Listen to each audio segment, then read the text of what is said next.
नमस्कार दोस्तों, स्वागत है आपका अपना यूट्यूब चैनल टुडे एग्जाम पर। दोस्तों, आज है आपका 11 जनवरी 2023 और आज एसएससी जीडी का एग्ज़ाम था। फोर्थ शिफ्ट का भी एग्ज़ाम यहाँ पर समाप्त हो चुकी है। फोर्थ शिफ्ट के एग्ज़ाम में जीके और हिंदी के सेक्शन से जो भी प्रश्न प्राप्त हुए सभी प्रश्नों को लेकर आ गया हूँ। सभी प्रश्न ऑथेंटिक है जो आपके एग्जाम के अंदर पूछा गया था और अधिकांश क्वेश्चन जो है अपने एक्स्ट्रा फैक्ट से आया है। जैसा कि आप पीडीएफ मिलाएंगे जो मैंने कल रात को पोस्ट किया था, उस पीडीएफ को और चारों शिफ्ट के आज जो भी क्वेश्चन पूछे गए एग्जाम में सबको मिलाइएगा, देखिएगा क्या कुछ फर्क पड़ता है या नहीं। तो चलिए दोस्तों शुरू कर लेते हैं। देखिए कौन कौन सा प्रश्न पूछा गया था। एक प्रश्न पूछा गया था, विद्युत प्रतिरोध का एसआई मात्रक क्या होता है। देखिए मैंने प्रैक्टिस सेट में बताया भाई, इसमें लॉजिक है थोड़ा सा, इसीलिए पूछते हैं एग्जामिनर। क्या है लॉजिक कि जब खाली आपसे प्रतिरोध का मात्रक पूछे तब तो ओम हो जाता है, ओम का साइन कुछ इस प्रकार से होता है। लेकिन जैसे ही प्रतिरोधकता का मात्रक पूछा जाता है तो आंसर आपका हो जाता है ओम मीटर। तो ये लॉजिकल क्वेश्चन है। ओम खाली पूछे तो खाली प्रतिरोध पूछे तो ओम मात्रक होगा, अब प्रतिरोधकता पूछेगा तो ओम मीटर हो जाएगा। तो आने वाले शिफ्ट के लिए मैं आशा करता हूं कि प्रतिरोधकता का मात्रक जरूर पूछा जाएगा। ठीक है, ध्यान रखिएगा। इसके अलावा रेसिस्टेंस के बारे में और क्या है बताने को, तो प्रतिरोधकता का मान जब भी बढ़ेगा चालकता का मान घट जाएगा। मान लीजिए आप ओम का नियम तो जानते ही हैं, V बराबर IR। अब जैसे ही आप रेसिस्टेंस का मान बढ़ाएंगे तो घट जाएगा ना यहाँ पे चालकता। तो इससे जो है यहाँ पे ये सूत्र इससे भी आप याद रख सकते हैं। यूं कहे तो चालकता बढ़ने से प्रतिरोधकता घटती है, प्रतिरोधकता बढ़ने से चालकता घटती है। ठीक है, एक दूसरे के अपोजिट होते हैं, एक बढ़ेगा दूसरा घटेगा। विद्युत धारा के एसआई मात्रक अगर आपसे पूछ ले तो एम्पियर होता है, एम्पियर को हम ए से डिनोट करते हैं। इसके अलावा अगर बल का एसआई मात्रक आपसे पूछ ले, है ना, बल का एसआई मात्रक अगर आपसे पूछ ले तो न्यूटन होता है, न्यूटन का एन होता है। अगर सीजीएस प्रणाली में आपसे बल का मात्रक पूछ ले तो आपका हो जाता है डाइन। क्या होता है? डाइन हो जाता है। तो दोनों बात ध्यान रखेंगे। दाब का एसआई मात्रक अगर आपसे पूछ ले तो पास्कल होता है। क्या होता है?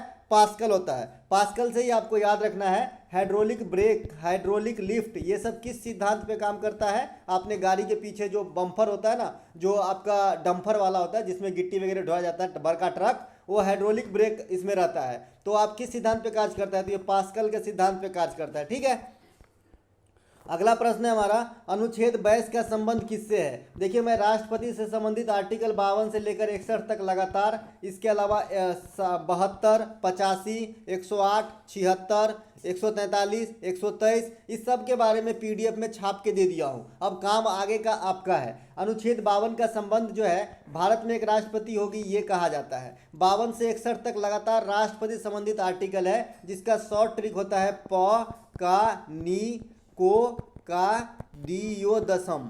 ठीक है, इस प्रकार से इसका जो है शॉर्ट, एक एक लेटर का अपना अलग अलग मीनिंग है। प से पद है, जैसे लास्ट से आप देख लीजिए तो म से महाभियोग है, स से शपथ है, इसी प्रकार से नी से निर्वाचन है। एक एक पद का अर्थ है। पकानी को का दियो दशम 52 से लेकर 61 तक राष्ट्रपति संबंधित आर्टिकल है। तो 52 में कहा गया है कि भारत में एक राष्ट्रपति होगा, है ना। राष्ट्रपति बनने के लिए न्यूनतम उम्र सीमा अगर आपसे कोई पूछे तो 35 वर्ष है। और भारत में कोई कितना बार राष्ट्रपति बन सकता है? तो अनगिनत बार, जितना बार चाहे बन सकता है, कोई रोक जोक नहीं है। लेकिन अमेरिका जैसे देश में राष्ट्रपति एक आदमी सिर्फ 2 ही बार बन सकता है। ठीक है, अनुच्छेद 61 का संबंध राष्ट्रपति पर महाभियोग से है, जो राष्ट्रपति को हटाने की प्रक्रिया होती है। अनुच्छेद 60 में जो है राष्ट्रपति के शपथ ग्रहण से है। राष्ट्रपति को शपथ ग्रहण कौन करवाता है? तो आपको ये बात भी ध्यान रखना है, तो सर्वोच्च न्यायालय के मुख्य न्यायाधीश करवाता है। ठीक है, तो ये बात भी ध्यान रखना है। इसके अलावा अनुच्छेद 72 का संबंध किससे है? तो राष्ट्रपति के क्षमादान से है।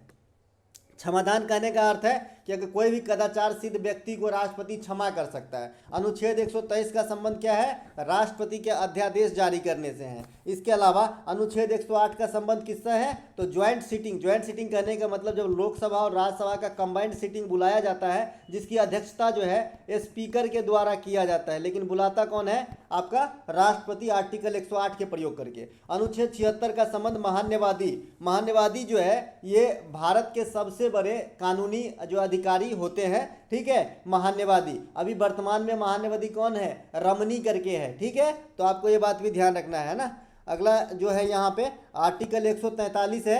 आर्टिकल 143 जो है सुप्रीम कोर्ट से सलाह लेता है राष्ट्रपति, इससे संबंधित है। तो ये सभी बातों को आपको ध्यान रखना है। अगला एक प्रश्न पूछा गया था, ग्लोबल हंगर इंडेक्स 2022 में भारत का स्थान, कल ही बताया हूँ, पीडीएफ में भी मिल जाएगा। Hunger index, cyber cell index है ना, शांति इंडेक्स, इसके बाद आपको मिल जाएगा शांति हो जाएगा, साइबर सेल हो जाएगा, हंगर इंडेक्स हो जाएगा, हैप्पीनेस हो जाएगा। ये चारों बताया था मैंने, ठीक है। तो ग्लोबल हंगर इंडेक्स में भारत को भुखमरी सूचकांक में 107वां स्थान 2022 में मिला है। 2021 में ये 101वां स्थान था, ठीक है। हैप्पीनेस में जो है 136वां स्थान मिला है भारत को।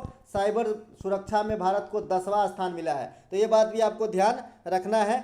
इसके अलावा एक प्रश्न आपसे पूछा गया था, तराइन की द्वितीय लड़ाई कब और किसके मध्य लड़ा गया था। देखिए तराइन की जो है दो प्रमुख युद्ध लड़ा गया, तराइन का प्रथम युद्ध और सेकेंड युद्ध। तो फर्स्ट और सेकेंड, तो यहाँ पे सेकेंड आपसे पूछा गया, तो सेकेंड आपका 1192 में लड़ा जाता है और प्रथम जो है आपका 1191 में लड़ा जाता है। अब देखिए प्रथम वाले में क्या होता है, पृथ्वीराज चौहान और तृतीय और मोहम्मद गोरी, इन्हीं दोनों के बीच में दोनों युद्ध लड़ा जाता है तराइन का, पृथ्वीराज चौहान तृतीय और मोहम्मद गोरी। एक बार एसएससी CHSL के एग्जाम में पूछा गया कि तराइन के युद्ध मोहम्मद गोरी और पृथ्वीराज चौहान आगे डैश कर दिया था, तृतीय चौथा दूसरा पहला।